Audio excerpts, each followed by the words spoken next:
अब हम नेक्स्ट जो आपका टॉपिक डिस्कस करने लगे हैं वो है thyroid malignancy. Thyroid malignancies.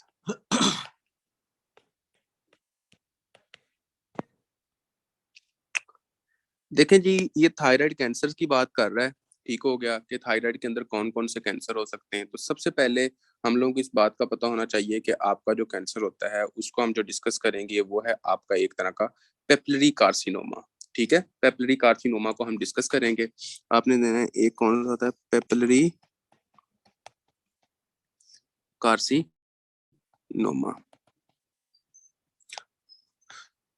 Papillary carcinoma के बारे में आपको जो मेन बात का पता होना चाहिए कि अगर कोई बंदा आपसे पूछता है ना कि most common cancer of thyroid कौन सा है, तो आपने कहना है कि पेपिलरी कार्सिनोमा है। ठीक है, कि पेपिलरी कार्सिनोमा जो होता है ये सबसे ज्यादा होने वाला कैंसर होता है। तो आपने कहना मोस्ट कॉमन कैंसर, आपने कहना मोस्ट कॉमन कैंसर। अगर किसी बंदे को एक तरह का, फॉर एग्जाम्पल आपके पास 100 पेशेंट आते हैं, 100 पेशेंट आता है आपके पास थायराइड कैंसर का, उसमें से जो 80 पेशेंट होंगे ना वो तकरीबन पेपिलरी कार्सिनोमा के होंगे, 20% जो पेशेंट होंगे वो किसी और के होंगे। तो आपने कहना तकरीबन तकरीबन कितना होता है, 80% इसके एक तरह के पेशेंट्स होते हैं। ठीक हो गया। उसके बाद आप लोगों ने ये कहना है कि हाँ जी जनाब, इसके अंदर फॉर एग्जाम्पल जब हम इनको देखते हैं तो as a histological point of view से तो हमें क्या मिलता होता है। देखो, आपने कहना है कि पेपिलरी कार्सिनोमा सबसे मोस्ट कॉमन कैंसर है, नंबर 1। उसके बाद आप ये कह सकते हो कि ये जो कैंसर होता है ये जनाब, इसके अंदर हम एक तरह का फॉर एग्जांपल न्यूक्लियाई देखते होते हैं, और ये जो न्यूक्लियाई होता है इसको हम कहते हैं orphan any nuclei. Orphan any nuclei का मतलब पता क्या है? फॉर एग्जांपल आप इस तरह समझें कि ये आपका एक सेल है, ठीक हो गया, ये आपका न्यूक्लियस है, ठीक हो गया, और इस न्यूक्लियस के अंदर इस तरह का एक ग्रूव बना हुआ है, इस तरह ग्रुप बना हुआ है।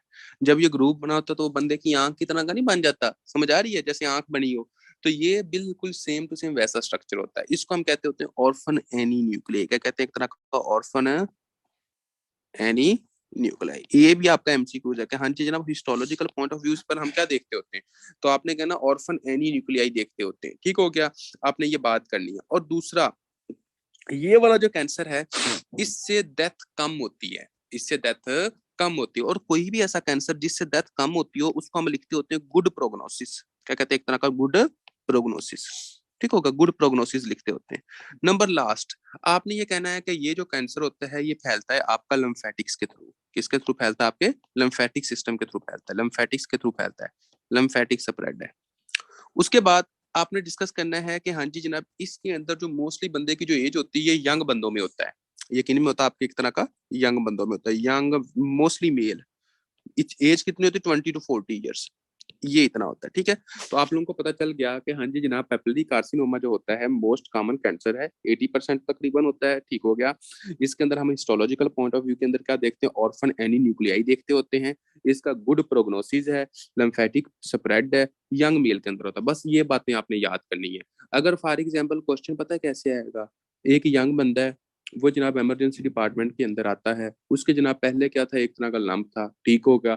अब जनाब उसके एक तरह के पोजिशनल ट्रेमर्स हैं, उसको जनाब एक तरह का पाल्पिटेशन है, उसको जनाब एक तरह की स्वेटिंग बहुत ज्यादा आती है, वो जनाब बहुत ज्यादा इरिटेबिलिटी शो करता है। ठीक हो गया।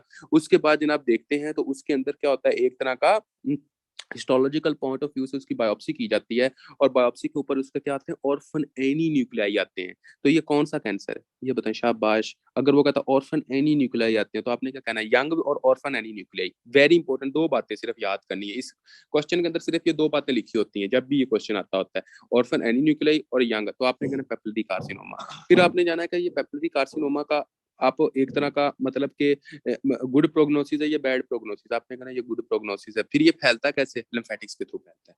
कैसे फैलता है? आपका लिम्फेटिक्स के थ्रू फैलता है। ठीक हो गया। अब हम आ जाते हैं फॉर एग्जांपल एक तरह का मतलब कि फोलिकुलर कार्सिनोमा का। फोलिकुलर कार्सिनोमा क्या होता है? पेपिलरी कार्सिनोमा हमारा हो गया, और उसके बाद हम आ जाते हैं फोलिकुलर कार्सिनोमा।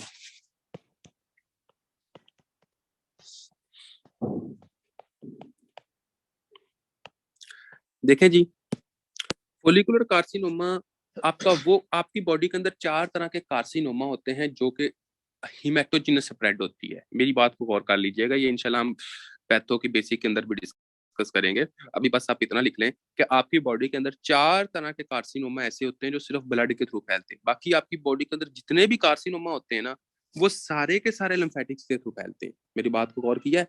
जहां पर वर्ड कार्सिनोमा आ जाए ना, आपने उसका आंसर लगाना है कि ये लिम्फेटिक स्प्रेड है। लेकिन सिर्फ और सिर्फ 4 तरह के जो कैंसर होते हैं वो आपके ऐसे होते हैं कि हाँ जी जनाब, आपका एक तरह का वो कैसे फैलते होते हैं, वो आपने कहना है कि उनकी हिमेटोजेनस स्प्रेड होती है। और फोलिकुलर कार्सिनोमा उनमें एक है जो कि जनाब आपका क्या करवाता होता है, एक तरह का हिमेटोजेनस स्प्रेड करवाएगा। तो मुझे अब आप लोगों ने बताना है, अगर उधर लिम्फेटिक स्प्रेड था, यहाँ पर क्या आएगा? शाबाश, जल्दी करें जल्दी करें। यहाँ पर क्या आएगा? Lymphatic spread. यहाँ पर क्या आएगा? आपने कहना है कि यहाँ पर जो आएगा उसको हमने कहना है हिमेटोजेनस स्प्रेड। क्या कहना है? एक तरह का हिमेटोजेनस, यानी कि ये ब्लड के थ्रू फैलता है। ठीक हो गया? ये थायराइड का वाहद कैंसर होता है जो कि ब्लड के थ्रू फैलता है, बाकी लिम्फेटिक्स के थ्रू फैलते होते हैं। उसके बाद आपने क्या करना होता है कि यार, एक तरह का इसको आपने ये कहना होता है कि हम ना एक काम करते होते हैं कि फॉर एग्जांपल, थोड़ा सा गौर कीजिएगा, ये फॉर एग्जांपल ना,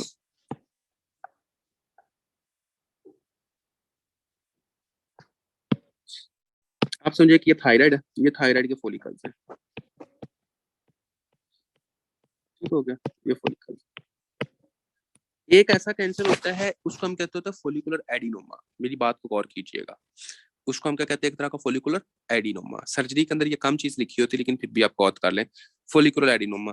फोलिकुलर एडिनोमा वो कैंसर होता है जो कि कैप्सूल को स्प्रेड नहीं, ये इसकी लेयर जो है ना, इसको एक तरह का ये बाहर इससे नहीं जाता, उसको हम कहते हैं फोलिकुलर एडिनोमा। ठीक हो गया? फोलिकुलर कार्सिनोमा ऐसा होता है जो कि लेयर्स को भी इन्वॉल्व करता है। ठीक हो गया? आपने कहना लेयर्स को भी इन्वॉल्व करता है, ये फैलता है। अब मेरी बात को गौर करो। फॉर एग्जाम्पल हमारे पास जनाब एक पेशेंट आता है जिसको जनाब एक तरह का कैंसर है। हमें लगा कि जनाब इसको कैंसर है। ठीक हो गया? अब हमें देख के तो नहीं ना पता लग सकता कि इसको फोलिकुलर एडिनोमा है या कार्सिनोमा है, नहीं ना पता लग सकता। तो इसको डिफ्रेंशिएट करने के लिए हम क्या करते हैं? फाइन नीडल एस्पिरेशन करते हैं, बायोप्सी। ठीक होगा? फाइन नीडल एस्पिरेशन, बायोप्सी करते होते हैं। ये वेरी इंपॉर्टेंट पॉइंट है कि हाँ जी जनाब, फोलिकुलर कार्सिनोमा को आप किससे एक तरह का डिफरेंशिएट करने के लिए बायोप्सी करते हो, तो आपने कहना फोलिकुलर एडिनोमा से। ठीक हो गया? ये अक्सर आपका एमसीक्यू आता है। तो आपने कहना फोलिकुलर एडिनोमा जो होता है, इससे जनाब हम डिस्टिंग्विश करने के लिए क्या करते होते हैं? एक तरह का बायोप्सी करते होते हैं। क्यों? क्योंकि इसके अंदर जो होता है एक तरह का कैप्सूल इन्वॉल्व होता है। आपने फोलिकुलर कार्सिनोमा के अंदर लिखना है कैप्सूल इन्वॉल्व, और एडिनोमा के अंदर क्या लिखना है कि कैप्सूल इन्वॉल्व नहीं होता। लेकिन इसके अंदर आपने क्या लिखना है? एक तरह का कैप्सूल इन्वॉल्व होता है। ठीक हो गया? बस ये बातें। और इसके अंदर आगे क्या होता है? आपने ये कहना है कि हाँ जी जनाब, ये एक तरह का लंग्स और बोन के अंदर फैल सकता है। कहाँ ये फैल सकता है? आपके लंग्स और बोन्स के अंदर ये फैल सकता है। ऐसा बन, यानी कि जिसको थायराइड का कैंसर हो फोलिकल का, ये जनाब आपके लंग्स और बोन के अंदर फैल सकता है। बस ये 2 से 3 बातें। कैंसर थायराइड के ऐसे हैं जिसके अंदर आपने 2 से 3 बातें याद करनी है। किसी भी बुक के अंदर ज्यादा नहीं लिखा हुआ, हर बुक के अंदर 3 से 4 बातें लिखी हुई हैं। आप जो मर्जी बुक उठा ले। ठीक हो गया? बाकी उन्हीं बातों को रिपीट किया गया और कुछ भी नहीं है। आपने कहना थायराइड कार्सिनोमा की सबसे पहले जो टाइप होती है उसको हम पेपिलरी कार्सिनोमा कहते हैं। पेपिलरी कार्सिनोमा जो होता है वो मोस्ट कॉमन कैंसर होता है, तकरीबन 80% होता है।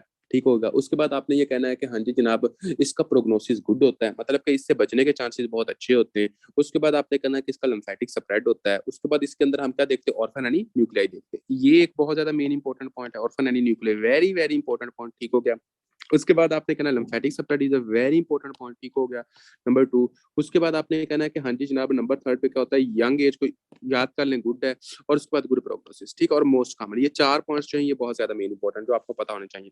फोलिकुलर कार्सिनोमा का आपको पता होना चाहिए कि हाँ जी जनाब, इसको किससे डिस्टिंग्विश किया जाता है? तो आपने कहना है फोलिकुलर एडिनोमा से। किससे डिस्टिंग्विश किया जाता है? फोलिकुलर एडिनोमा से। ठीक हो गया? तो हिमेटोजेनस ये स्प्रेड है, वेरी इंपॉर्टेंट पॉइंट। ये कौन सा आपका थायराइड का स्प्रेड जो हिमेटोजेनस स्प्रेड होता है? तो आपने कहना है कि हाँ जी जनाब, फोलिकुलर कार्सिनोमा। उसके बाद फाइनल रेस्पिरेशन बायोप्सी करते हैं। लेकिन क्यों करते हैं? फोलिकुलर एडिनोमा से डिफरेंशिएट करने के लिए हम करते हैं, ताकि उस जैसा ना हो, हम उसको सेपरेट करते हैं। इसके अंदर क्या होता है? पूरे का पूरा कैप्सूल इन्वॉल्व होता है, लेकिन एडिनोमा के अंदर कैप्सूल इन्वॉल्व नहीं होता। ठीक हो गया? और ये कहाँ कहाँ फैल सकता है? लंग्स और बोन्स के अंदर फैल सकता है। अब हम आगे आते हैं और आगे देखते हैं कि हाँ जी जनाब, आपका कैंसर कौन सा है। ठीक है?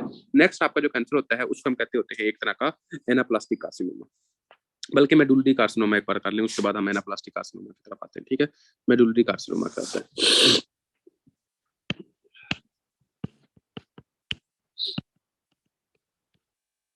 इसके बाद आपका थायराइड खत्म हो जाएगा, उसके बाद हम एक नया टॉपिक शुरू करेंगे इंशाल्लाह, वो आपका मजे वाले टॉपिक्स हैं, वो भी हो जाएंगे। मुझे पता है कैंसर जो होते हैं ना, वो याद करने भी थोड़े से मुश्किल से होते हैं, याद करना भी थोड़ी सी खुशक से होते हैं, लेकिन जो 5 याद रखने हैं वो तो आप करना ही करनी है, ठीक हो गया। देखो मेरी बात को गौर करना है, ये वाहद ऐसा कैंसर होता है जो कि जनाब आपके कालसीटोनिन की प्रोडक्शन करवाता है। किसकी प्रोडक्शन करवाता है? आपका कालसीटोनिन की प्रोडक्शन करवाता है, कालसीटोनिन की प्रोडक्शन करवाता है। अगर फॉर एग्जांपल आपसे पूछा जाए, ठीक हो गया, कि हाँ जी जनाब मेडुलरी कार्सिनोमा का क्या काम है, आपने कहना है कि ये जनाब आपका क्या काम करता होता है, ये जनाब आपके एक तरह के कालसीटोनिन की प्रोडक्शन करवाते हैं, कालसीटोनिन की प्रोडक्शन करवाते हैं, ठीक हो गया। अब देखें कि फॉर एग्जांपल इसके अंदर होता क्या है, ठीक है जी। इसके अंदर ये होता है कि आपके मैलिग्नेंट प्रोलिफरेशन हो जाती है पैराफोलिकुलर सेल्स के अंदर, ठीक हो जाता है। पैराफोलिकुलर जो सेल्स होते हैं ना, जो पैराफोलिकुलर सेल्स होते हैं, पैराफोलिकुलर सेल्स, और वो सेल होते हैं उनको कहा जाता है सी सेल। पैराफोलिकुलर सेल्स जो होते हैं उनको क्या कहते हैं? एक तरह का सी सेल। सी सेल से कार्सिटोनिन बहुत ज्यादा पैदा होता है, सी सेल से कार्सिटोनिन बहुत ज्यादा पैदा होता है, ठीक हो गया। अब मेरी बात को थोड़ा सा गौर करने, कार्सिटोनिन का पता है क्या काम होता है? कार्सिटोनिन का काम ये होता है कि अगर फॉर एग्जाम्पल या आपके ब्लड है ना, ये ब्लड है, ठीक होगा, इस ब्लड के अंदर कैल्शियम है, ये कैल्शियम है। कार्सिटोनिन का ये काम होता है कि ये ब्लड के अंदर कैल्शियम को कम करती है, ये ब्लड के अंदर कैल्शियम को कम करती है और ये दूर लेकर जाती है। अब मुझे आप लोगों ने एक बात बतानी है कि अगर फॉर एग्जाम्पल इसकी ट्यूमर बन जाती है, ठीक हो गया, अगर इसकी ट्यूमर बन जाती है तो फिर तो एक तरह का कैल्शियम जो होगा वो तो हमारी ब्लड के अंदर काम नहीं हो जाएगा? पहले मुझे ये बताएं, शाबाश। अगर फॉर एग्जाम्पल इसकी ट्यूमर बन जाती है तो फिर तो काम नहीं होना शुरू हो जाएगा, ठीक हो गया। तो आपने ये कहना है, ठीक है, आपने ये कहना है कि कैल्शियम का लेवल कम हो जाएगा जिसकी वजह से हाइपोकाल्सीमिया हो सकता है। क्या हो सकता है? एक तरह का हाइपोकाल्सीमिया हो सकता है, ठीक हो गया। नंबर 1, हाइपोकाल्सीमिया की वजह से आपको एक डिजीज होती है जिसको हम कहते हैं टेटनी। क्या कहते हैं? एक तरह का टेटनी, ये लिख लीजिए, ठीक हो गया। टेटनस नहीं कहते, टेटनी कहते होते हैं, ठीक है। और इसके बाद आपने एक और याद रखनी है कि जब ये कार्सिटोनिन का लेवल इतना ज्यादा बढ़ता है ना, कार्सिटोनिन का लेवल बहुत ज्यादा बढ़ना शुरू हो जाता है, ओके ओके मैं करता हूँ। ये कार्सिटोनिन का लेवल इतना ज्यादा बढ़ता है ना, तो कार्सिटोनिन क्या होता है, ये हमारे नॉर्मल टिश्यू के अंदर डिपॉजिट होना शुरू हो जाता है। और जब आपकी प्रोटीन या कार्सिटोनिन आपके नॉर्मल टिश्यू के अंदर डिपॉजिट होना शुरू हो जाए ना, इसको हम कहते हैं एज एमोलॉइड। क्या कहते हैं? एक तरह का एमोलॉइड प्रोटीन, एमोलॉइड प्रोटीन के तौर पर। अब मैं इस बात को पूरी को एक्सप्लेन कर देता हूँ। देखिए सबसे पहले मैंने क्या कहा कि आपका एक तरह का मेडुलरी कार्सिनोमा था। मेडुलरी कार्सिनोमा का काम क्या होता है कि इसके अंदर एक तरह के पैराफोलिकुलर सेल्स होते हैं जिनको हम सी सेल्स कहते हैं। इसके अंदर से क्या रिलीज होता है? कार्सिटोनिन रिलीज होता है। अब देखें कार्सिटोनिन का काम क्या होता है। कार्सिटोनिन का काम होता है ब्लड के अंदर कैल्शियम को कम करना, ठीक हो गया। और ये कार्सिटोनिन किधर से रिलीज हो रहा है? पैराफोलिकुलर सेल सी से। अगर फॉर एग्जांपल सिंपल लॉजिक समझते जाए, अगर किसी बंदे को पैराफोलिकुलर सेल सी का कैंसर हुआ, ये बहुत ज्यादा रिलीज होगा। जब ये बहुत ज्यादा रिलीज हुआ तो इसकी वजह से कार्सिटोनिन भी बहुत ज्यादा रिलीज होगा। जब कार्सिटोनिन बहुत ज्यादा रिलीज हुआ तो इसकी वजह से ब्लड के अंदर जो कैल्शियम है वो भी बहुत ज्यादा बाहर जाएगा। जब ब्लड के अंदर कैल्शियम बहुत ज्यादा बाहर जाएगा तो इसकी वजह से हाइपोकाल्सीमिया हो जाएगा, और हाइपोकाल्सीमिया की वजह से टेटनी हो जाएगा, ठीक हो गया। और उसके बाद कार्सिटोनिन क्योंकि बहुत ज्यादा बड़ा हुआ है, तो ये कार्सिटोनिन आपके नॉर्मल टिश्यू के अंदर भी डिपॉजिट होता जाएगा। जब ये नॉर्मल टिश्यू के अंदर भी डिपॉजिट होता जाएगा तो इसको हम एज एमाइलोइड कहते हैं। हाँ जी, आपको ऐसा बच्चा जिसको समझ ना आए, शाबाश। इसको हम क्या कहते हैं? एज एमाइलोइड कहते होते हैं, ठीक है।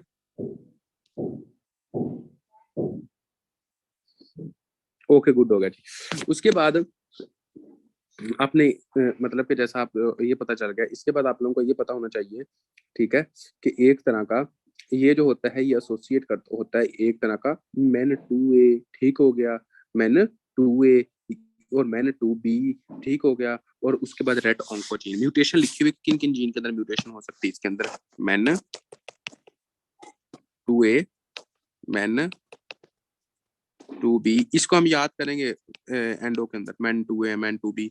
उसके बाद आपका क्या आ जाता है? एक तरह का रेट जीन। इनके अंदर क्या हो जाती है? एक तरह की म्यूटेशन हो जाती है। तो तब क्या होता है? एक तरह का ये पैराफोलिकुलर सी सेल का कार्सिनोमा होता है।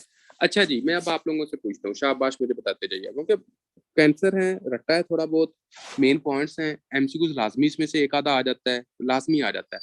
सबसे पहले आपको पता होना चाहिए कि हाँ जी जनाब, पेपररी कार्सिनोमा जो होता है वो सबसे मोस्ट कॉमन कौन सा कैंसर है? शाबाश ये बताइएगा जी। Rate gene, rate. अच्छा अब मुझे आप लोगों ने बताना है कि वो ऐसा कौन सा कैंसर है जिसके से बचने के से जिससे बचने के चांसेस सबसे ज्यादा होंगे? शाबाश। अब मुझे ये बताएं कि पेपिलरी कार्सिनोमा कैसे स्प्रेड होता है? पेपिलरी कार्सिनोमा जो होता है वो स्प्रेड कैसे होता है? अच्छा जी। अब मुझे आप लोगों ने ये बताना है कि हाँ जी जनाब, जो आप लोगों का फॉर एग्जांपल जो पेपिलरी कार्सिनोमा होता है, इसके अंदर मतलब कि जो आप लोगों का एक तरह का मेन जो एक्टिवेशन पॉइंट है उसके अंदर हम बायोप्सी के अंदर क्या देखते हैं? बायोप्सी के अंदर जल्दी करें शाबाश। बायोप्सी के अंदर हम क्या देखते होते हैं?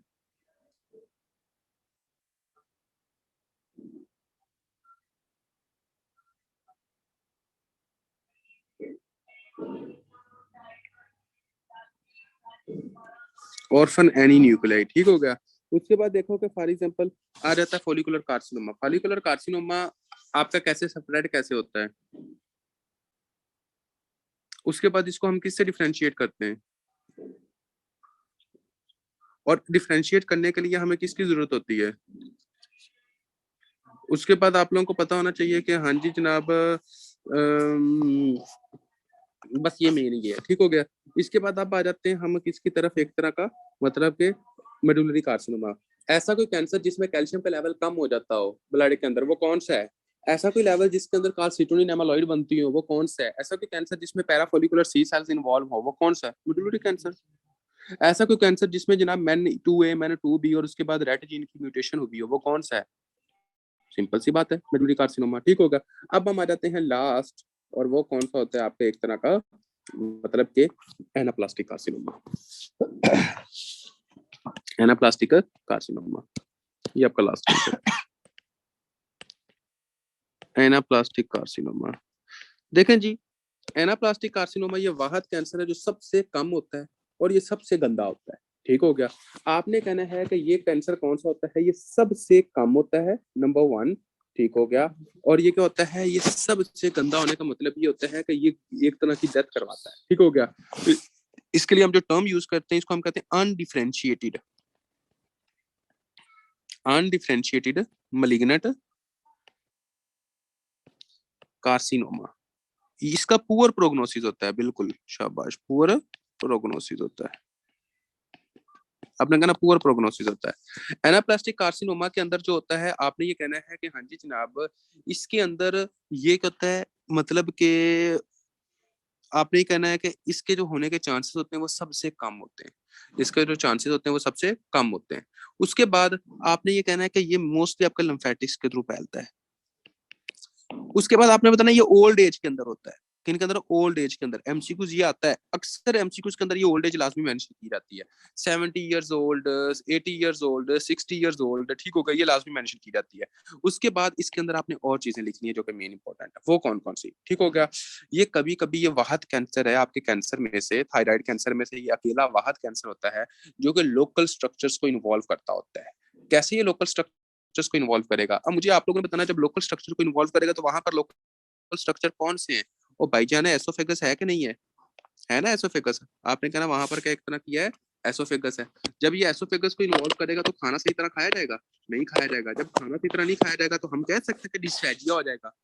उसके बाद वहां पर ट्रैकिया है, सांस की नाली, ठीक हो गया। तो जब सांस की नाली डिस्टर्ब होगी तो इसकी वजह से हम ये कह सकते हैं कि हाँ जी जनाब, आपका एक तरह का क्या होगा, एक तरह का आपने ये कह देना है कि उसकी वजह से आपके एक तरह का मतलब डिस्फेजिया के साथ आपको एक तरह का डिसनिया होना शुरू हो जाएगा, ठीक हो गया। उसके बाद और थोपड़ियां होना शुरू हो जाएगा, सांस लेने में प्रॉब्लम होगी, ठीक है। तो ये सारे फीचर्स हम किस में देते हैं? एनाप्लास्टिक कार्सिनोमा के अंदर हम देखते होते हैं। तो ये था आपका एनाप्लास्टिक कार्सिनोमा, और ये सारे के सारे आपके थायराइड के कैंसर थे। कोई ऐसा बच्चा जिसका किसी भी तरह का कोई पॉइंट है वो बंदा क्वेश्चन पूछ सकता है, वरना हम नेक्स्ट आगे कंटिन्यू करते हैं जी। हाँ जी, एनीवन।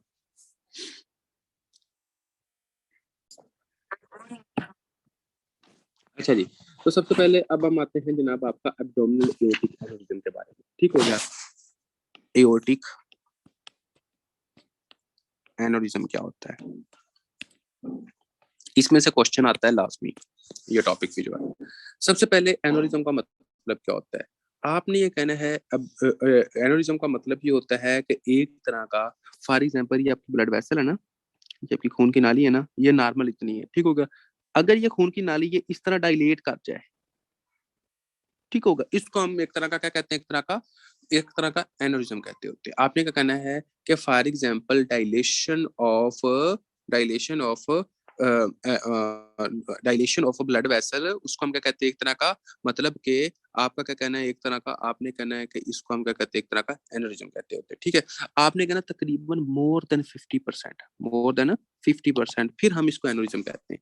फॉर एग्जाम्पल इसका ओरिजिनल डायमीटर इतना था, अब ये 50% से ज्यादा ये डायलेट कर चुकी है। इसका ओरिजिनल डायमीटर इतना था, अगर ये इतने इतने से ज्यादा डायलेट कर दे, अपने ये हाफ से ज्यादा, इसका इतना 50 बन रहा है, लेकिन ये ज्यादा डायलेट करके इस तरह हो जाएगी, तो इसको हम कहते होते हैं एक तरह का एनोरिज्म कहते हैं। अब मेरे ख्याल में कोई बंदा आपसे एनोरिज्म के बारे में डेफिनेशन पूछे तो आप कम से कम ये तो बता सकते हो ना कि हाँ जी जनाब आपकी क्या इसकी डेफिनेशन है। हाँ जी, बता सकते हो कि नहीं बता सकते? आपने क्या कहना है कि हाँ जी जनाब एओर्टिक एनोरिज्म क्या होता है कि अगर फॉर एग्जांपल कोई वेसल या एओर्टा जब अपने ओरिजिनल जो आपका नॉर्मल होती है ना ल्यूमन का जो साइज होता है उससे हाफ से ज्यादा डायमीटर से डायलेट कर जाए, ठीक हो गया, हाफ से ज्यादा डायलेट कर जाए, तो उसको हम क्या कहते हैं एक तरह का एओर्टिक एनोरिज्म कहते हैं, उसको हम क्या कहते हैं एक तरह का एओर्टिक एनोरिज्म कहते होते हैं। ठीक हो गया, अब हम आते हैं कि फॉर एग्जांपल एओर्टिक एनोरिज्म के कॉजेज क्या क्या होते हैं। ठीक हो गया, इसके कॉजेज की, अब हम इसकी तरफ आते हैं।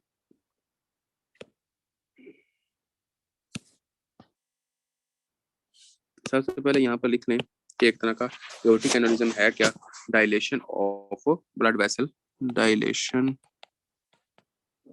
Of blood vessel more than 50%, क्या होगा एक तरह का एओर्टिक एनोरिज्म होगा। ठीक हो गया, उसके बाद हम आ जाते हैं आगे और आगे देखते हैं इसके कॉजेज क्या क्या है। कॉजेज,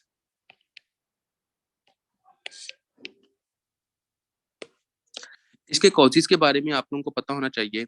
सबसे पहले आपने कहना है बैरी एनोरिज्म। बैरी एनोरिज्म होता है आपके ब्रेन के अंदर, मैं एओर्टिक एनोरिज्म की बात कर रहा हूँ। ठीक होगा, एओर्टिक एनोरिज्म की फॉर एग्जांपल आपके एओर्टा के अंदर अगर डायलेशन हो जाए तो हम क्या कहते हैं एक तरह का एओर्टिक एनोरिज्म कहते हैं, और इसका एक कॉज कहते हैं एक तरह का बैरी एनोरिज्म होता है। आपका जो दिमाग होता है ना उसके अंदर होती है ब्लड वेसल्स। ठीक हो गया, उन ब्लड वेसल्स में के अंदर क्या होता है एक तरह का, अगर वहां पर क्या हो जाए एक तरह का सर्कल ऑफ विलस होता है, वो कहता है आपका ब्रेन के अंदर जो सप्लाई होती है, मेरे ख्याल में हर बंदे ने पढ़ा होगा सर्कल ऑफ विलस के बारे में, सुना तो होगा ना सर्कल ऑफ विलस के बारे में, सुना हुआ है एनाटॉमी वाले टीचर्स से, सर्कल ऑफ विलस। ठीक हो गया, तो आपने ये कहना है कि सर्कल ऑफ विलस जो होता है वो आपके ब्रेन को क्या करता है एक तरह का सप्लाई करता है।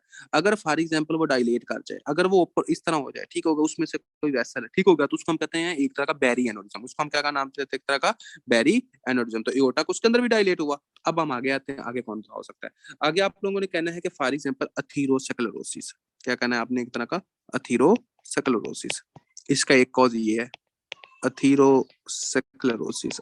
वेरी इंपॉर्टेंट एमसीक्यूज जो कि अक्सर पूछा जाता है, अगर कभी भी क्वेश्चन के अंदर ये पूछा जाए कि मोस्ट कॉमन कॉज क्या, most common cause of aortic aneurysm क्या है, तो आपने कहना अथीरोस्क्लेरोसिस। ये इंपॉर्टेंट एमसीक्यूज है, एमसीक्यूज है ये।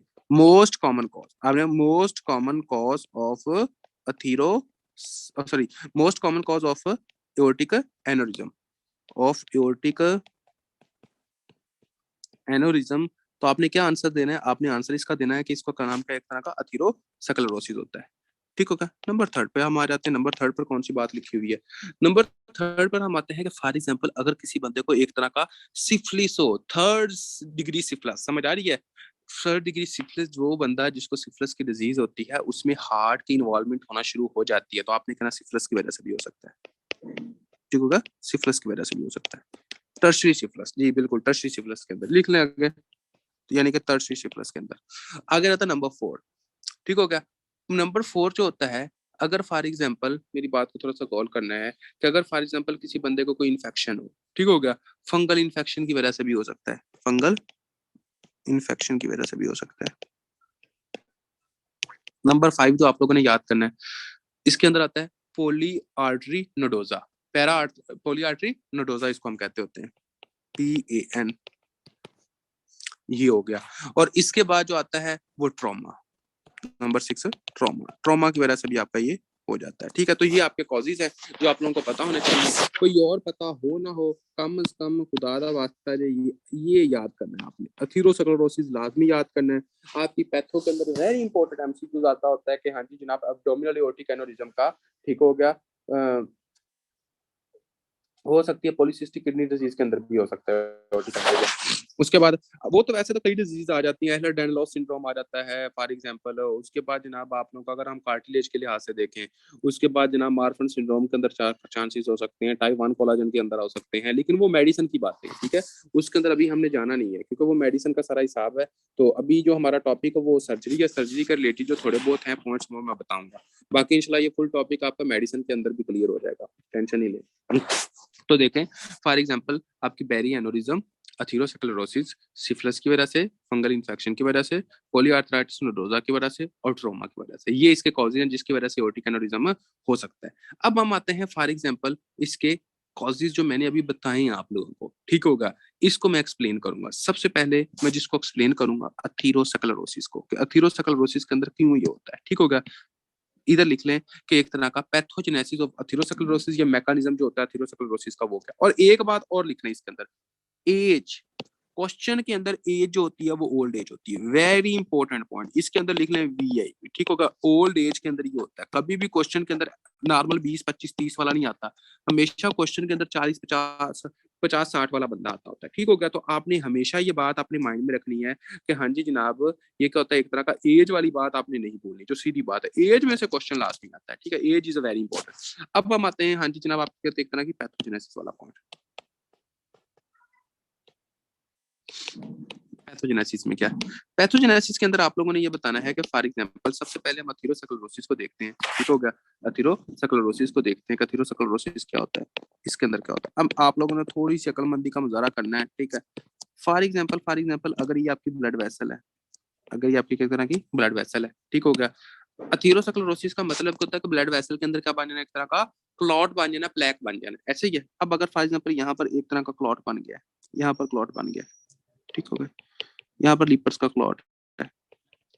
आपको पता है कि हाँ जी यार ये जो आपकी ब्लड वेसल बनी हुई वो 3 लेयर्स की बनी है, एक होती ट्यूनिका इंटीमा, एक होता ट्यूनिका मीडिया, ये नंबर 2 ट्यूनिका मीडिया है, और इसके बाद आप डालो कि ये क्या होता है, एक तरह की ट्यूनिका एडवेंटिशिया। मैं आप लोगों से जो पूछना चाह रहा हूँ मुझे ये बता दीजिएगा कि जब ये यहाँ पर रकावट बन चुकी है, जब ये यहाँ पर रकावट बन चुकी है, तो क्या ये लेयर्स तक, ये इतने हिस्से तक ब्लड की सप्लाई सही पहुंचेगी, ये वाले हिस्से तक? ये बताएं, आपके जो ब्लड की सप्लाई होगी वो सही पहुंचेगी? आपके ब्लड की सप्लाई सही तरह नहीं पहुंचेगी। जब आपके ब्लड की सप्लाई सही तरह नहीं पहुंचेगी, ठीक हो गया, तो इसकी वजह से क्या होता है कि इसकी एक तरह की एट्रोफी होने लग पड़ती है, इसको हम कहते हैं एट्रोफी। ये जो सेल होते हैं वो श्रिंक होने लग पड़ते हैं। जब ये सेल श्रिंक होने लगते हैं, ठीक हो गया, आपके जो स्मूथ मसल्स जो ट्यूनिका मीडिया होती हैं वो भी श्रिंक होती है, जिसकी वजह से फिर क्या होता है, ये एक तरह का इस तरह ये डायलेट हो जाता है। जिस हिस्से पर क्या था, ये वाला हिसाब क्या बन गया, ये वाला हिसाब ऐसे बन गया, ये ऐसे बन गया, ठीक हो गया? क्यों? क्योंकि उस हिस्से पर भाईजान ब्लड की सप्लाई नहीं थी। ये देखें अब ये हिस्सा कैसे हो जाएगा, इस तरह आया, और ये क्या एक तरह का इस तरह हो गया, ठीक हो गया? ये इस तरह होगा, तो अब इसको हम आपने क्या नाम देना, एक तरह का एओर्टिक एनेरिज्म। कोई ऐसा बच्चा जिसको कंसेप्ट की समझ ना आई हो, शाबाश। अथीरोस्क्लेरोसिस का अंदर क्या होता है, ब्लड सप्लाई इम्पेयर्ड हो जाती है, ब्लड सप्लाई सही तरह नहीं जाती होती, ठीक होगा? क्योंकि लिपर्स वगैरह वहां पर डिपॉजिट होते हैं, जब लिपर डिपॉजिट होते हैं तो इस वजह से क्या होता है, एक तरह का मतलब कि आपको देखें फॉर एग्जांपल यहाँ पर क्या आपकी एक तरह की, यहाँ पर क्या आपकी एक तरह का फॉर एग्जांपल अथीरोस्क्लेरोसिस प्लेक है, ठीक है? ये प्लेक है। जब यहाँ पर प्लेक है तो यहाँ पर पीछे 3 लेयर्स हैं, इनको ब्लड की सप्लाई तो जाने नहीं लगी सही तरह, ठीक है? जब सही की ब्लड की सप्लाई नहीं जाएगी तो पीछे वाली जो लेयर्स हैं वो तो डैमेज होंगी कि नहीं होगी? पीछे वाली लेयर्स डैमेज होंगी कि नहीं होगी? तो पीछे वाली लेयर्स डैमेज होना शुरू हो जाती है। जब पीछे वाली लेयर्स डैमेज होती हैं तो वो क्या हो जाती है, इस तरह डायलेट हो जाती है, इस तरह डायलेट हो जाती है। तो इसको हम क्या कहते हैं, एक तरह का फॉर एग्जांपल मतलब कि इसको हम कहते होते हैं कि एक तरह का एनोरिज्म हो जाना, ठीक है? क्योंकि ये वीक वीक हो जाती हैं लेयर्स उसकी, इसकी वजह से आपका एक तरह का मतलब कि डायलेशन, उसको एओर्टिक एनोरिज्म कहना होता है। अब कोई ऐसा बच्चा जिसको अथीरोस्क्लेरोसिस वाले पॉइंट की समझ नहीं है, शाबाश। कोई ऐसा बच्चा?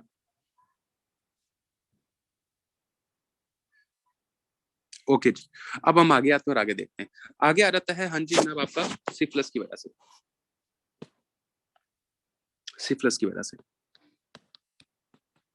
अगर फॉर एग्जांपल किसी बंदे को 3rd डिग्री सिफिलिस है, अगर किसी बंदे को 3rd डिग्री सिफिलिस है तो उसके अंदर क्या होता है?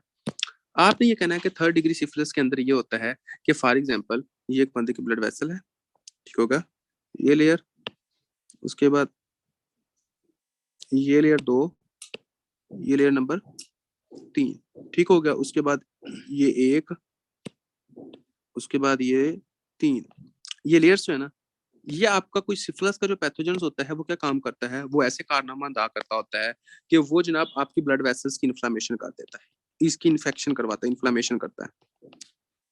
ट्यूनिका इंटीमा की, ट्यूनिका मीडिया की और ट्यूनिका एडवेंटिशिया की। अब मुझे ये बताएं कि जब फॉर एग्जांपल आपकी ब्लड वेसल्स की एक तरह की इन्फ्लेमेशन हो जाएगी तो उसको हम कहते होते हैं वस्कुलाइटिस। क्या कहते हैं? एक तरह का वस्कुलाइटिस। आपके करवाते हैं, एक तो ब्लड वेसल्स की इन्फ्लेमेशन करवाता है, वस्कुलाइटिस करवा देता है। अब जब आपकी ब्लड वेसल्स इन्फ्लेम कर जाएंगी तो ये डैमेज हो रही हैं, तो जब ये हिस्सा डैमेज ही हो गया तो क्या ये इसी तरह रहेगा? ये उस तरह नहीं रहेगा, बल्कि ये हिस्सा आपका इस तरह हो जाएगा, इस तरह हो जाएगा। ठीक होगा? तो जब ये हिस्सा आपका इस तरह हो गया तो ये वाला जो हिस्सा ये डायलेट हुआ कि नहीं हुआ? पहले से देखें, पहले तो इतना सा था ल्यूमन, अब इतना ल्यूमन हो गया। जब ये डायलेट हुआ तो हम इसको कह सकते हैं एओर्टिक एन्युरिज्म। शाबाश, जल्दी करें जी। हाँ जी, कह सकते हैं एओर्टिक एन्युरिज्म के नहीं कह सकते? अब हम आ जाते हैं आगे और आगे देखते हैं कि आगे कौन सा पॉइंट है। ठीक होगा? क्लिनिकल फीचर्स इसके जो होते हैं। ठीक है, एक होता है एक तरह का रप्चर्ड और होता है एक होता है अनरप्चर्ड। फॉर एग्जांपल हमारे पास जो होता है ना, एक तरह का एओर्टिक एन्युरिज्म का पेशेंट आ गया। ठीक होगा? फॉर एग्जांपल हमारे पास ऐसा पेशेंट था, उसके पास इस तरह मास था, एओर्टिक एन्युरिज्म। ठीक हो गया? अब हमने ये देखना है कि ये रप्चर्ड है या अनरप्चर्ड एब्डोमिनल एओर्टिक एन्युरिज्म का। तो सबसे पहले अब हम इनको एक्सप्लेन करेंगे। रप्चर्ड और अनरप्चर्ड दोनों को हम एक तरह का सेपरेट डिफरेंशिएट करने लगे कि रप्चर्ड कौन सा होता है और अनरप्चर्ड कौन सा होता है। ठीक होगा? इनके क्लिनिकल फीचर्स हम फिर अलग देखते हैं। नंबर 1 यहाँ पर अगर हम देखते हैं, लाइन लगा दी, यहाँ होगा जनाब आपका अनरप्चर्ड एब्डोमिनल एओर्टिक एन्युरिज्म, और यहाँ पर आ गया जनाब आपका एक तरह का रप्चर्ड एब्डोमिनल एओर्टिक एन्युरिज्म। ठीक है, इसके अंदर हम क्या देखते हैं? देखिए जी, आपने ये कहना है कि फॉर एग्जांपल जो आपका अनरप्चर्ड होता है, इसके जो रिस्क फैक्टर्स होते हैं वो कौन कौन से होते हैं? इसके रिस्क फैक्टर्स होते हैं, हाँ जी, एक तरह का आपका एब्डोमिनल एओर्टिक एन्युरिज्म है। ठीक, अभी वो रप्चर नहीं हुआ। इसके जो रिस्क फैक्टर्स है वो कौन से? Atherosclerosis, number 1 smoking, number 2 old age. ये बातें आपने याद रखनी है। ओल्ड एज होगा, स्मोकर होगा, ठीक हो गया। उसके बाद जनाब एथेरोस्क्लेरोटिक वाला होगा, उसके बाद डायबिटिक मेलाइटस का पेशेंट होगा, हो सकता है कि शुगर का बंदा हो। ठीक होगा? उसके बाद हम आगे आ जाते हैं। ठीक है, कि फॉर एग्जांपल ये वाला जो बंदा होता है, इसके अंदर क्या होता है? इसके अंदर जो रप्चर वाला होता है, रप्चर वाले बंदे के अंदर एक तरह का सडन ऑनसेट होता है।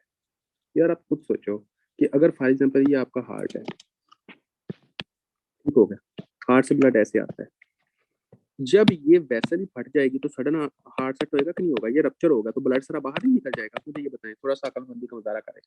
तो एक तरह का सीवियर ऑनसेट होगा कि नहीं होगा? शाबाश, सीवियर ऑनसेट होगा कि नहीं होगा? और भाई सीवियर ऑनसेट होगा। आपने क्या कहना है कि इसके अंदर क्या होता है? एक तरह का सडन ऑनसेट होता है। ठीक है, जब ये रप्चर हो जाएगा तो एकदम बहुत ज्यादा सीवियर पेन होगी। क्या होगी? सीवियर पेन होगी। तो आपने ये कहना है कि हाँ जी जनाब, इसका क्या होता है? सडन ऑनसेट होता है, एक तरह का रप्चर वाला सडन ऑनसेट होता है। नंबर 1 आपने ये बात करनी है। नंबर 2 आपने ये बात करनी है कि इसके अंदर जो पेन होती है ना, वो जनाब आपके अम्बिलिकल रीजन से रेडिएट करती है। क्यों? क्योंकि ये एब्डोमिनल एओर्टा किस रीजन में होता है? शाबाश, बताइएगा जी। एब्डोमिनल एओर्टा किस रीजन में होता है? अम्बिलिकल रीजन में होता है। तो आपने कहना है कि एब्डोमिनल रीजन से, अम्बिलिकल रीजन से पेन रेडिएट करती है। ठीक होगा? फ्लैंक में जाती है, फ्लैंक में, आप ये लिख सकते हैं, फ्लैंक में जाती है। ठीक होगा? नंबर 2। नंबर 3 आपने ये देखना है कि फॉर एग्जांपल ये वाला जो बंदा होगा, इसके अंदर क्या होता है? जिसके अंदर एब्डोमिनल एओर्टिक एन्युरिज्म रप्चर हो चुका है, उसके अंदर क्या होगा? ऐसा बंदा जिसके अंदर एब्डोमिनल एओर्टिक एन्युरिज्म रप्चर हो चुका है, इसको आप थोड़ा सा अगर अक्लमंदी का मुजाहरा करें, मुझे ये बताएं कि ब्लड एओर्टा से बाहर निकला कि नहीं निकला? पहले मुझे ये बता दें। ठीक है, ब्लड बाहर निकला कि नहीं निकला? शाबाश, ब्लड बाहर निकलेगा ना एओर्टा से। जब एओर्टा से ब्लड बाहर निकलेगा तो ब्लड जो होगा वो वेसल के अंदर कम रह जाएगा। जब ब्लड वेसल के अंदर कम रहेगा तो इसकी वजह से शॉक हो सकता है कि नहीं हो सकता? सिंपल सी बात है, शॉक हो जाएगा। एक ये, ठीक हो गया, बीपी लो। दूसरा काम क्या होगा? दूसरा काम इसके अंदर ये होगा कि फॉर एग्जांपल आपकी एब्डोमिनल ऑर्गन्स के अंदर ब्लीडिंग होगी कि नहीं होगी? पूरे के पूरे जो आपके एब्डोमिनल ऑर्गन्स होंगे उधर सारे के सारे ब्लड फैल जाएगा कि नहीं फैल जाएगा? जो आपका एब्डोमिनल ऑर्गन्स है, तो इसको हम कहते हैं intraperitoneal bleeding. Intra peritoneal bleeding, simple बातें, इसके अंदर कोई रॉकेट साइंस नहीं है। इंट्रा पेरिटोनियल ब्लीडिंग, ठीक हो गया। उसके अंदर क्या होगा कि हम एक तरह का हम क्या करते हैं कि फॉर एग्जांपल एब्डोमिनल पल्सेशन देखते होते हैं। हम देखेंगे बंदे को तो उसका जो एब्डोमेन होगा उसके ऊपर वेसल्स नजर आएंगी, हमें पल्सेशन नजर आएंगी, इसको हम कहते हैं एब्डोमिनल पल्सेशन देखते हैं, एब्डोमिनल पल्सेशन देखते हैं। और इसके अंदर 100% डेथ होती है, कुछ भी नहीं हो सकता भाईजान, ठीक हो गया। फॉर एग्जांपल जो बद्दी नाली जेडी है उसी में अगर मसला बन गया तो फिर तो ब्लड सारा बाहर ही निकलना है ना, मिनटों में बंदे की डेथ होती है, समझ आ रही है, मतलब कुछ मिनट्स के अंदर बंदे की डेथ होती है, इसका बेचारे का कुछ भी नहीं हो सकता। तो ये बात आपको पता होनी चाहिए। लेकिन अगर हम देखें कि अनरप्चर्ड एब्डोमिनल एओर्टिक एनेरिज्म है, उसका क्या हम कर सकते हैं, उसके अंदर क्या होगा, उसके अंदर क्या आपने ये कहना है कि अनरप्चर्ड एब्डोमिनल एओर्टिक एनेरिज्म वाला जो पेशेंट होगा ना, उसके अंदर अम्बिलिकल रीजन पर पेन होगी, और वो पेन जो होगी वो रेडिएट करती होगी। फॉर एग्जाम्पल आपने कहना है umbilical pain, pain radiate to back. ये आपकी सडन नहीं है, ये नॉर्मली उसकी होती है, उसके नॉर्मल होती है, लेकिन इसके सडन है। और ये वेरी इंपॉर्टेंट पॉइंट है। अगर क्वेश्चन ऐसे आए ना कि एक पेशेंट है वो जनाब आपके पास आता है, ठीक हो गया, ये क्वेश्चन ऐसे ही आता है, एक पेशेंट है वो आपके पास इमरजेंसी डिपार्टमेंट में आता है, उसका पल्सटाइल एब्डोमिनल मास है, ठीक हो गया, पल्सटाइल एब्डोमिनल मास है, ठीक हो गया, और उसके पेन अम्बिलिकल रीजन में होती है और पेन रेडिएट करती है उसकी बैक की तरफ। तो ये क्या है, आपने कहा एब्डोमिनल एओर्टिक एनोरिज्म है। अनरप्चर, अगर पूछे अनरप्चर या रप्चर, आपने कहना अनरप्चर्ड एब्डोमिनल एओर्टिक एनोरिज्म, आपने अनरप्चर्ड कहना है, ठीक है। देखिए फॉर एग्जांपल आपने ये कहना है, यहाँ पर क्या होता है, एक तरह का पल्सटाइल एब्डोमिनल मास होता है। पल्सटाइल एब्डोमिनल मास का क्या मतलब है, और भाईजान जब हम ऐसे वहां उसके एब्डोमेन के ऊपर हाथ लगाएंगे तो हमें पल्सेस फील होंगी, जैसा कि हम रेडियल पल्स को फील करते हैं ना फिंगर्स लगा के, ऐसे ही जब हम उसके एब्डोमेन के ऊपर हाथ लगाएंगे तो हमें लगेगा कि यार उसके मतलब कि पल्सेस फील हो रही हैं, उसको हम कहते हैं पल्सटाइल एब्डोमिनल मास, ठीक हो गया। Pain in umbilical region which radiate to back is known as a unruptured abdominal aortic aneurysm. ये आपकी जो बात है ना, ये आप समझ लें कि ये आपके एक एमसीक्यूज है, ये वाला ये पता होना चाहिए, ठीक हो गया। उसके बाद आगे हम देख लेते हैं, ठीक है। अगर फॉर एग्जांपल क्वेश्चन में पूछ रहे हैं फर्स्ट लाइन इन्वेस्टिगेशन क्या होती है अनरप्चर्ड एब्डोमिनल एओर्टिक एनेरिज्म की, तो आप बल्कि एब्डोमिनल एओर्टिक एनेरिज्म की अब फर्स्ट लाइन इन्वेस्टिगेशन क्या होती है, तो आपने कहना है कि इन्वेस्टिगेशन जो होती है फर्स्ट लाइन जो होती है वो अल्ट्रासाउंड होती है, अल्ट्रासोनोग्राफी फर्स्ट लाइन। अगर पूछा जाए कि इन्वेस्टिगेशन ऑफ चॉइस क्या है, इन्वेस्टिगेशन ऑफ चॉइस, तो आपने कहना सीटी, आपने कहना एक तरह का सीटी कहना है, ठीक हो गया। आपने कहना है सीटी जो होता है वो जनाब आपका एक तरह का क्या होता है, एक तरह का फॉर एग्जांपल एक तरह का आपका इन्वेस्टिगेशन ऑफ चॉइस होता है, ठीक हो गया। अब देखें मेरी बात को गौर करने हैं, शाबाश। अगर फॉर एग्जांपल क्वेश्चन इस तरह आता है कि हाँ जी जनाब एक पेशेंट है वो इमरजेंसी डिपार्टमेंट में आता है, उसके पेन है, मतलब के on general examination there is a pulsatile abdominal mass which radiating toward the back, ठीक हो गया। उसके बाद वो कह देता है कि हाँ जी एक पल्सटाइल एब्डोमिनल मास है जो कि पेन उसके अम्बिलिकल रीजन पर है और वो क्या कर रहा है, एक तरह का बैक की तरफ रेडिएट कर रहा है, तो वो ये क्या है, आपने ये कहना है कि हाँ जी जनाब एक तरह का एब्डोमिनल एओर्टिक एनेरिज्म है ये, ठीक हो गया। उसके बाद अगर वो क्वेश्चन पूछता है which one is the first line investigation, आपने कहना अल्ट्रासाउंड। ये तीन जो लाइनें अभी मैंने बताई है ना, इन तीन लाइनों के ऊपर तकरीबन मॉक के ऊपर 6 6 7 7 एमसीक्यूज बने हुए इन तीन लाइनों के ऊपर, ठीक है। तो ये कितनी मेन इंपॉर्टेंस हो सकती है अब देखें।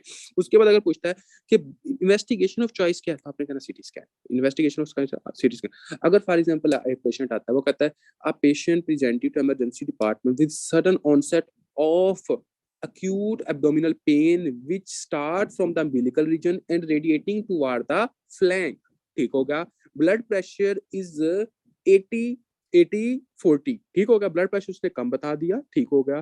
तो ये क्या है, आपने कहना है कि भाईजान ये क्या है, एक तरह का रप्चर्ड एब्डोमिनल एओर्टिक एनेरिज्म है।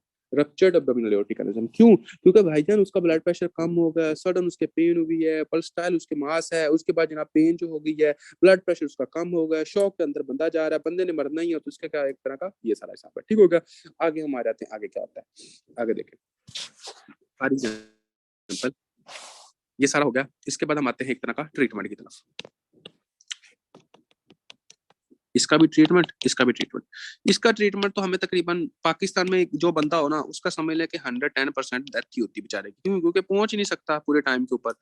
मिनटों मिनटों सैकड़ों में जो होता है वो उसका ब्लड ही बाहर निकल जाता है। अगर पहुंच जाए तो फिर जनाब जगह ही नहीं मिलती हम जैसों को, ठीक हो गया। तो यही हिसाब होता है, तो पाकिस्तान में समझे कि बंदा जाता ही है, लेकिन फिर भी अकॉर्डिंग टू मतलब कि ये हिसाब क्या होता है, सबसे पहले हम ट्रीटमेंट देखते हैं किसका, एक तरह का अनरप्चर्ड एब्डोमिनल एओर्टिक एनेरिज्म का। फॉर एग्जांपल आपने एक तरह का अब्डोमिनल मास करवाया, अल्ट्रासाउंड करवाया, अल्ट्रासाउंड के ऊपर आपको जो ये वाला जो साइज है ना, जी इन्वेस्टिगेशन दोनों की सेम ही है। उसके बाद देखें, बल्कि इसका तो वैसे ही पता चल जाता है, इन्वेस्टिगेशन करने की जरूरत ही नहीं होती रप्चर्ड एब्डोमिनल एओर्टिक एन्युरिज्म की। ठीक हो गया, मतलब वैसे ही पता चल जाता है उसके कि यार इसके साथ हुआ क्या है। उसके बाद देखें कि फॉर एग्जांपल अगर तो एक ये मास है, इस तरह का मास है, और एक ये मास है।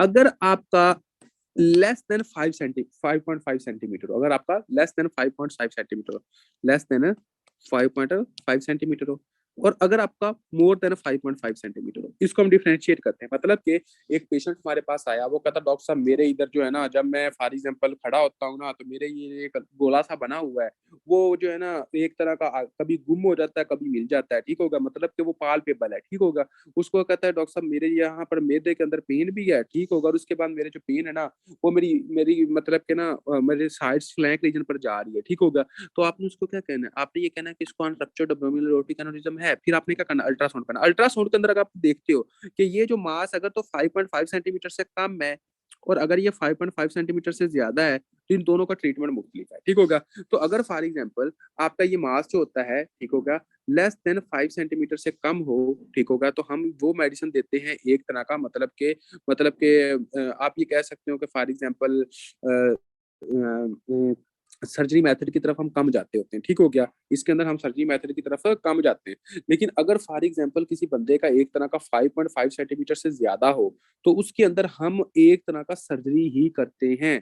ठीक होगा, हम क्या करते हैं, एक तरह का सर्जरी ही करते हैं। और इसके अंदर जो सर्जरी करते हैं, इसके अंदर हम कौन सी सर्जरी करते हैं, इसको हम कहते हैं डेक्रोन ग्राफ्ट सर्जरी। इसके लिए एमसीक्यू आता होता है कि हाँ जी जनाब आप कौन सी सर्जरी करते हैं, आपने कहना ग्राफ्ट डेक्रोन ग्राफ्ट सर्जरी, इसको हम ये नाम देते हैं। ठीक हो गया, जिसके अंदर जनाब मोर पॉइंट 5, और अगर ये लेस देन, हम इसको ऑब्जर्व करते हैं, हम कहते हैं चलो बेटा जी कोई मसला नहीं है, मेडिसिन वगैरह देते हैं उसको। उसको जनाब हम क्या करते हैं, एक तरह का साथ उसका मतलब के रिस्क फैक्टर्स जो होते हैं उसको कम करने की कोशिश करते हैं, बाकी और कुछ नहीं होता।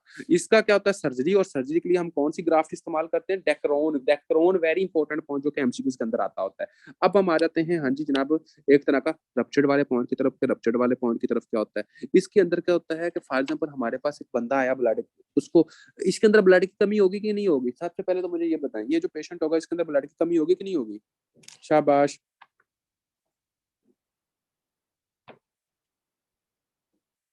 तो जब ब्लड की कमी होगी तो इसका हम और ऑपरेशन करेंगे, इसका हम ऑपरेशन करना शुरू कर देंगे सबसे पहले, नहीं, इसके अंदर रिसोसिटेशन करेंगे। ठीक होगा, इसके अंदर हम पहले बंदे को नॉर्मल कंडीशन में लेकर आएंगे, उस बेचारे को ब्लड की कुछ 4 पॉइंट ट्रिप पे लगाएंगे। ठीक होगा, उसकी हम ब्लड ट्रांसफ्यूजन करेंगे, ब्लड ट्रांसफ्यूजन करेंगे ताकि उसको नॉर्मल कंडीशन में लेकर आ सके। ब्लड ट्रांसफ्यूजन करेंगे, उसके बाद हम क्या करते होते हैं, एक तरह का लेप्रोटोमी करते होते हैं। क्या करते हैं, एक तरह का लेप्रोटोमी करते हैं, ये आपको पता होना चाहिए। और इसके अंदर भी क्या होता है, डेक्रोन ग्राफ्टिंग होती है, डेक्रोन ग्राफ्टिंग होती है सर्जरी। और ये कौन करते हैं, वेसल सर्जन नहीं होते जो ब्लड वेसल्स की सर्जरी करते होते, वस्कुलर सर्जन, जिसको हम कहते होते हैं वस्कुलर सर्जन। क्या कहते हैं, एक तरह का वस्कुलर सर्जन, ये आते हैं जनाब, ये इनका काम होता है। ठीक होगा, वस्कुलर सर्जन का।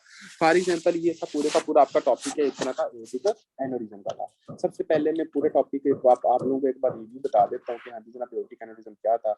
आप लोगों ने कहना है कि हाँ जी जनाब एओर्टिक एन्युरिज्म जो होता है, इसमें जनाब जब आपका एओर्टा जो होता है वो डायलेट हो जाए मोर देन 50%, तो इसको हम क्या कहते हैं, एक तरह का एओर्टिक एन्युरिज्म कहते होते हैं। फिर हमने ये आना है कि इसके कॉजेज कौन कौन से हो सकते हैं। कॉजेज के अंदर आपने आना है कि एक तरह के जिसके कॉजेज होते हैं, मोस्ट कॉमन कॉज जो होता है वो एथेरोस्क्लेरोसिस होता है। एथेरोस्क्लेरोसिस के अंदर इस तरह से होता है क्योंकि जनाब आपका जो ब्लड की सप्लाई जो होती है वो नहीं जा रही होती। जब आपकी ब्लड की सप्लाई नहीं जाती, जिस वजह से आपके ब्लड वेसल्स की जो लेयर्स होती हैं वो जनाब एक तरह का मतलब कि उसकी एक तरह की डिजनरेशन होना शुरू हो जाती है, नंबर वन। उसके बाद आपने कहना है कि ये सिफिलिस की वजह से भी हो सकता है। सिफिलिस की वजह से क्या होता है, इन्फेक्शन इन्फ्लेमेशन होती है और तीनों लेयर्स वीक हो जाती है। इसके बाद आपने कहना है कि ट्रॉमा की वजह से हो सकता है। इसके बाद आपने कहना है फंगल इन्फेक्शन की वजह से हो सकता है।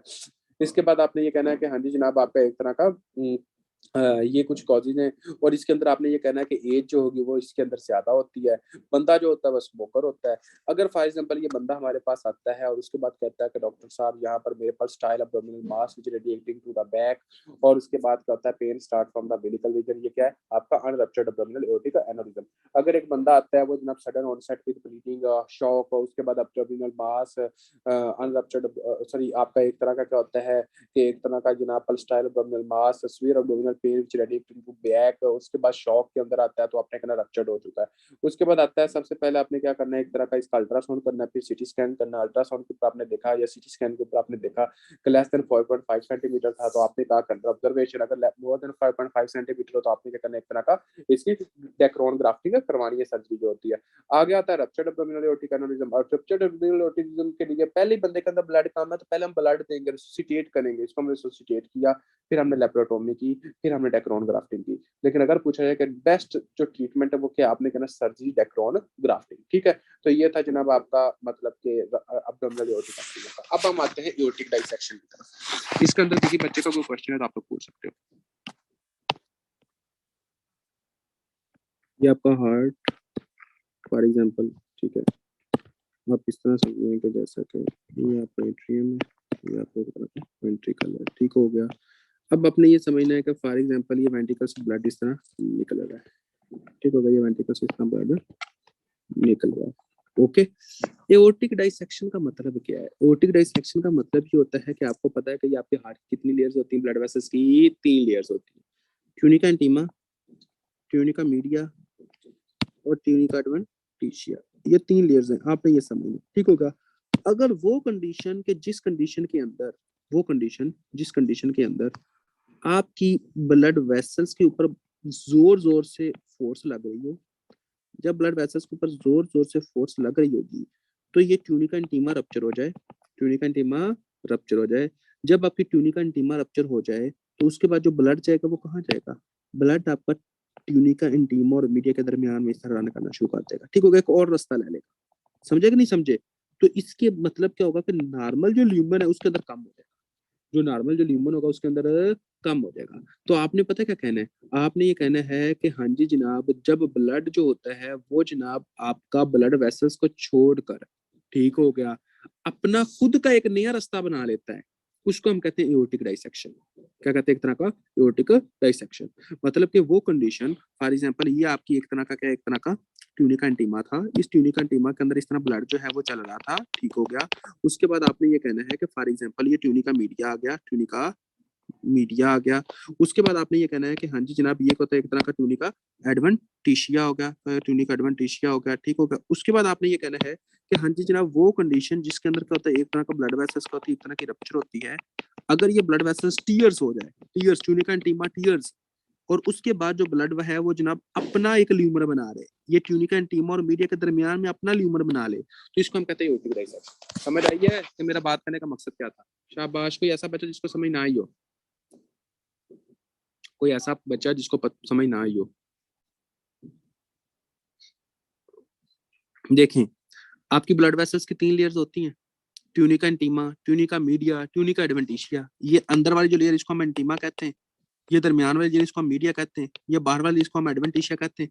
अगर फॉर एग्जांपल ये ट्यूनिका इंटीमा रप्चर हो जाए, जब ट्यूनिका इंटीमा रप्चर हो जाएगी तो जो ब्लड होगा वो ट्यूनिका इंटीमा से कहाँ जाएगा? भाईजान इंटीमा और मीडिया के दरमियान में नहीं जाएगा, इधर नहीं आना शुरू हो जाएगा, ठीक हो गया। अब ये रप्चर हुई इधर आया, कुछ ब्लड आपका इधर रहा, मेन ल्यूमन के अंदर ब्लड कम नहीं हो जाएगा? क्यों? क्योंकि इधर से जनाब नए रास्ते की तरफ ब्लड चला रहा है। अब समझ आई कि नहीं आई?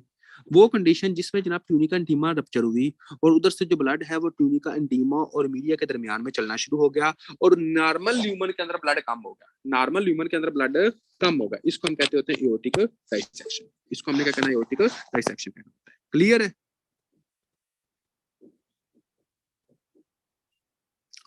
उसके बाद अगर क्वेश्चन आता है कि most common cause of aortic dissection क्या है, most common cause of aortic dissection क्या है, तो आपने कहना है कि most common cause of aortic dissection is a hypertension. Very important according to pathology, pathology के लिहाज से ये वेरी इंपॉर्टेंट एमसीक्यू है, ठीक होगा, ये आपको पता होना चाहिए कि एओर्टिक डाइसेक्शन का क्या होता है, मोस्ट कॉमन कॉज क्या होता है, एक तरह का मतलब कि एओर्टिक डाइसेक्शन होता है, ठीक होगा। अब हम आते हैं इसकी टाइप्स की तरफ और इसको हम थोड़ा सा आगे देख लेते हैं कि हाँ जी जनाब ये क्या होता है, ठीक है। इसकी टाइप से देखते हैं कि इसकी टाइप्स कौन कौन सी हो सकती हैं। फॉर एग्जांपल सबसे पहले हम इसको डिवाइड करते होते हैं टाइप ए और टाइप बी के अंदर। कौन सा होता है आपका? टाइप ए और टाइप बी के अंदर, ठीक हो गया। Hypertension, hypertension most common cause hypertension. Types कौन कौन सी हैं आपने कहना? इसकी 2 टाइप्स है, टाइप ए, टाइप, ठीक हो गया। टाइप ए और टाइप बी के अंदर क्या होता है? देखें टाइप ए के अंदर जो मोस्ट आपका स्ट्रक्चर जो इन्वॉल्व होता है ना, टाइप ए के अंदर आपने कहना है कि हाँ जी जनाब, आपका एक तरह का असेंडिंग एओर्टा होता है। समझ आ रही है क्या होता है? एक तरह का असेंडिंग एओर्टा। टाइप ए के अंदर आपने कहना असेंडिंग एओर्टा, ये इन्वॉल्व होता है। ठीक हो गया। और टाइप बी के अंदर क्या होता है? टाइप बी के अंदर होता है कि असेंडिंग एओर्टा के अलावा कोई और स्ट्रक्चर। कौन से? मेरी बात को थोड़ा सा गौर करना। अब मैं आपको एक्सप्लेन कर देता हूँ, कुछ बच्चों को अगर समझ ना आएगी तो अभी पता चल जाएगा। देखें फॉर एग्जांपल, अगर ये आपका हार्ट है ना, ठीक हो गया, ये आपका हार्ट है। जब ये हार्ट आपका ऊपर जाता है, इस वक्त हम इसको कहते होते हैं असेंडिंग एओर्टा। क्या कहते हैं? एक तरह का असेंडिंग एओर्टा। ठीक है। ये एओर्टा जब एक तरह का आर्च बनाता है, इसको हम कहते होते हैं एओर्टिक आर्च। क्या कहते हैं? एक तरह का एओर्टिक आर्च। ये एओर्टा जब नीचे की तरफ आता है, इसको हम कहते होते हैं डिसेंडिंग एओर्टा। क्या कहते हैं? Descending aorta. अब आप समझे कि फॉर एग्जांपल इधर से इधर वाला जो स्ट्रक्चर था, इसको हम क्या कहते थे? एक तरह का असेंडिंग एओर्टा। ठीक हो गया। इधर से इधर वाला जो स्ट्रक्चर था, इसको हम क्या कहते थे? Aortic arch. और इधर से इधर वाला जो स्ट्रक्चर था, इसको हम कहते हैं डिसेंडिंग एओर्टा। ठीक है। अब देखिए एक बंदे को ब्लड प्रेशर बहुत ज्यादा है, ठीक हो गया। अगर फॉर एग्जांपल उसका असेंडिंग एओर्टा इन्वॉल्व है, अगर कौन सा एओर्टा इन्वॉल्व, उसका असेंडिंग एओर्टा इन्वॉल्व है, ये वाला एओर्टा उसका इन्वॉल्व है, ये वाला हिस्सा उसका इन्वॉल्व है, तो उसको हम क्या कहते हैं? एक तरह का, इसको हम कहते हैं एक तरह का टाइप ए। क्या कहते हैं? एक तरह का टाइप ए। और अगर फॉर एग्जांपल इसके अलावा कोई और हिस्सा इन्वॉल्व है, एओर्टिक आर्च इन्वॉल्व हो गई भाईजान, डिसेंडिंग एओर्टा इन्वॉल्व हो गया भाईजान, थोरेसिक एओर्टा इन्वॉल्व हो गया, एब्डोमिनल एओर्टा इन्वॉल्व हो गया, कोई और जगह इन्वॉल्व होगी एओर्टिक डाइसेक्शन में, तो आपने क्या कहना है? आपने कहना है ये क्या टाइप बी है। दो टाइप है, टाइप ए और टाइप बी। ठीक हो गया। अब आप लोगों को मेरे ख्याल में पता चल गया होगा। कोई ऐसा बच्चा जिसको समझ ना आई हो, कोई ऐसा बच्चा जिसको समझ ना आई हो, बंदा पूछ सकता है। शाबाश। एनीवन?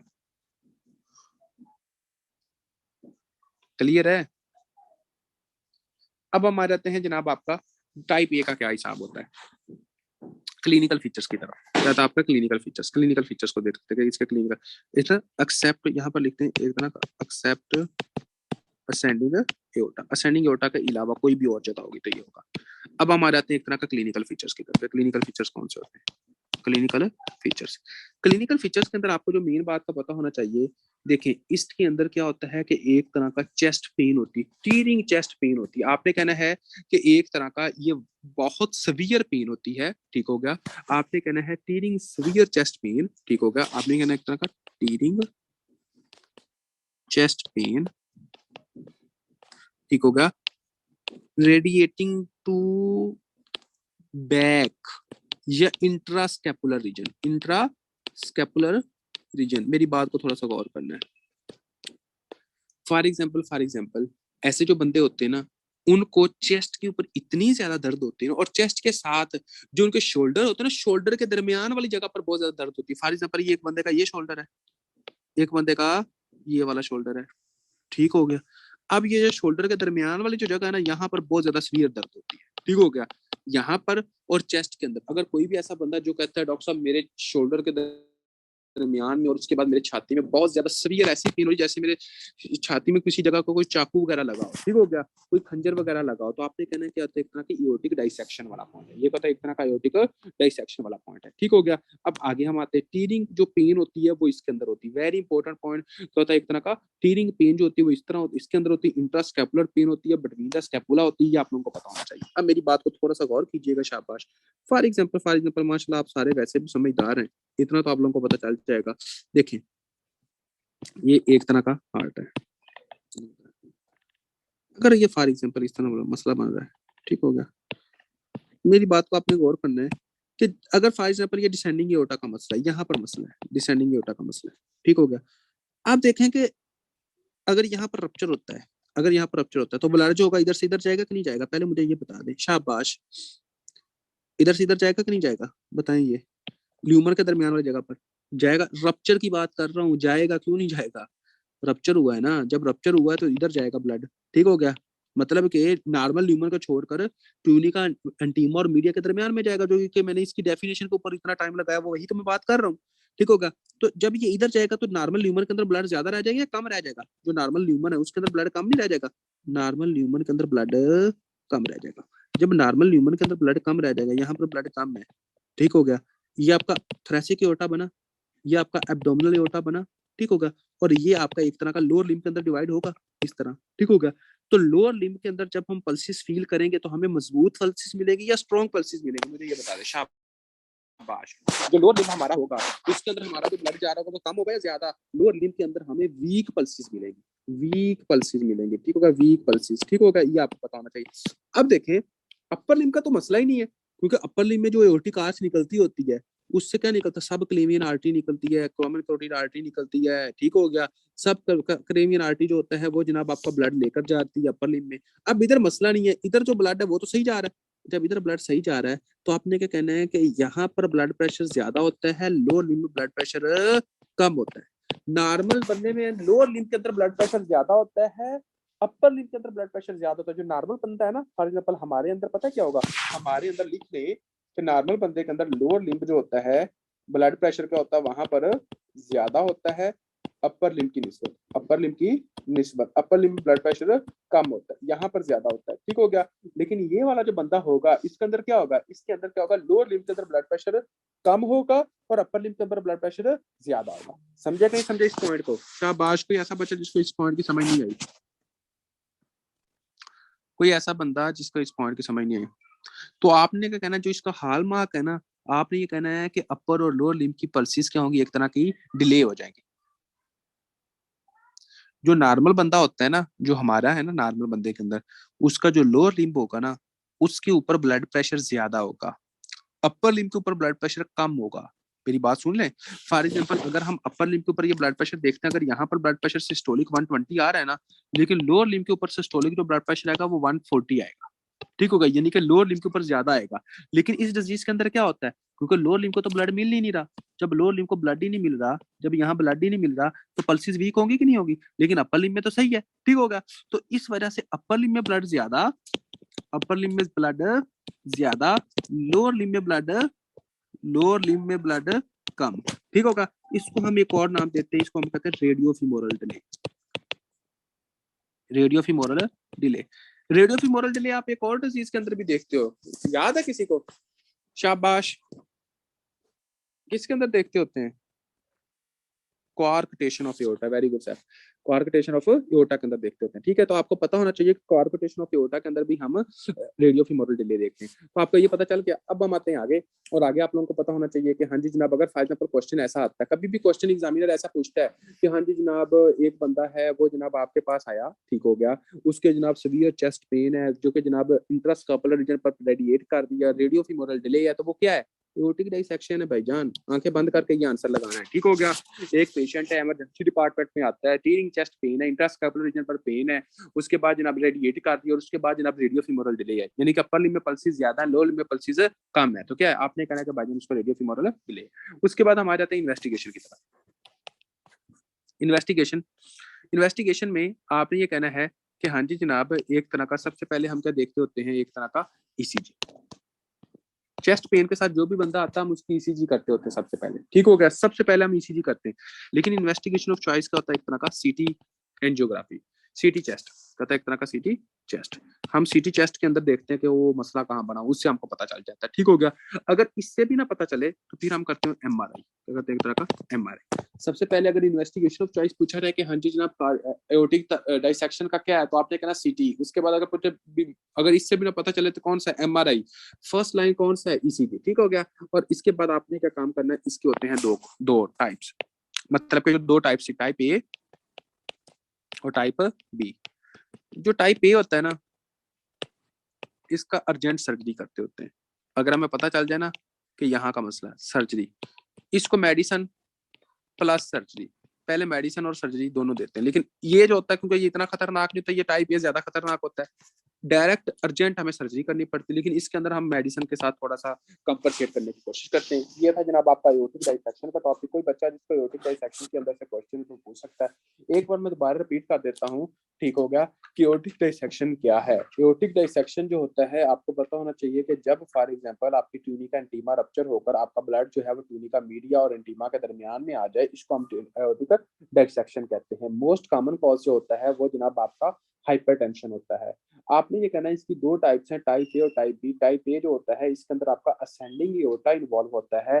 टाइप बी के अंदर एक्सेप्ट असेंडिंग एओर्टा, आपका पूरे का पूरा एओर्टा इन्वॉल्व होता है। डिसेंडिंग एओर्टा हो सकता है, उसके बाद एओर्टिक आर्च हो सकती है, ठीक होगा, ये आपने बताना है। इसके बाद आप लोगों ने बताना है कि हाँ जी जनाब, इसकी जो एक तरह की सीवियर टीयरिंग चेस्ट पेन होगी which is radiating toward interscapular region. उसके बाद आपने ये बताना है कि हाँ जी जनाब ये क्या है, आपने कहना एओर्टिक डाइसेक्शन है। इसका जो इन्वेस्टिगेशन ऑफ चॉइस जो है वो सीटी है। फर्स्ट इन्वेस्टिगेशन जो है वो एनजीओ ईसीजी है, और उसके बाद अगर उससे भी ना पता चले तो एमआरआई है। उसके बाद आपने ये कहना है कि हाँ जी जनाब इसकी टाइप ए जो होती है उसका जो ट्रीटमेंट है वो अर्जेंट सर्जरी है, दोनों में रेडिएट करेगी, अर्जेंट सर्जरी है, ठीक हो गया। टाइप बी जो है उसके अंदर मेडिसिन हम देते होते हैं, लेबिटालोल मेडिसिन, लेबिटालोल मेडिसिन मोस्टली हम देते होते हैं ताकि ब्लड प्रेशर जो है ना फॉर एग्जांपल, ठीक हो गया, वो जनाब आपके दिल की धड़कन कम हो जाए, रेड ब्लड कम पंप कम करे, ठीक हो गया, यानी कि ज्यादा ब्लड कम बाहर निकले। तो ये था जनाब आपका एओर्टिक डाइसेक्शन का टॉपिक। और कोई क्वेश्चन यहाँ तक आपके माइंड में है तो बंदा पूछ सकते हो आप लोग, ठीक है।